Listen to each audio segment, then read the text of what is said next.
இருக்குமானால் ஒரு நாள் கிறிஸ்துவுக்குள் மரித்தவர்கள் உயிரோடு அவரோடு கூட நித்தியத்தில் அவர்கள் எழுந்திருப்பார்கள்.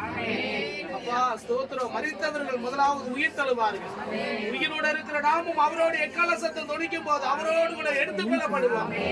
அந்த விசுவாசமும் நம்பிக்கை எங்களுக்கு உண்டாண்டவரே, விசேஷமா அந்த வீட்டரை நீர் ஆறுதல் படுத்தும், எங்களுடைய இருதயங்களை தைரியமாக்கும்.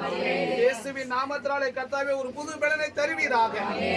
மோசே மரித்த போது 6 லட்சம் ஜனங்களும் அழுது புலம்பினார்கள் ஐயா.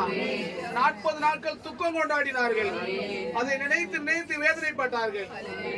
நீரோ யோசுவாவை ஏற்படுத்தி, நான் மோசையோடு கூட இருந்தது போல நான் உன்னோடு கூட இருப்பேன், நான் உன்னை விட்டு விலகுவதும் இல்லை கைவிடுவதும் என்று சொன்னது போல யோசுவாவாகிய மீட்பர் இந்த வீட்டுக்கு வாங்க ஏசாமி, நீங்க வாங்க.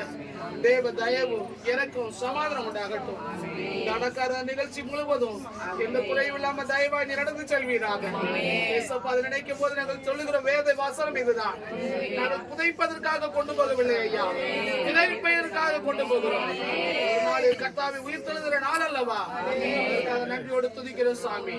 தேவ சமாதானம் உண்டாகட்டும், ஆறுதல் உண்டாகட்டும், இளைமன் தாரும். இயேசுவின் நாமத்தினால் அடக்காரன் முழுவதும் நீர் கூட இருந்து அற்புதமா வழிநடத்தும். கர்த்தருடைய சமாதானம் இங்கே நிலைத்திருந்து காப்பதாக இயேசுவின் நாமத்தினால் ஜெபிக்கிறோம் நல்ல பிதாவே.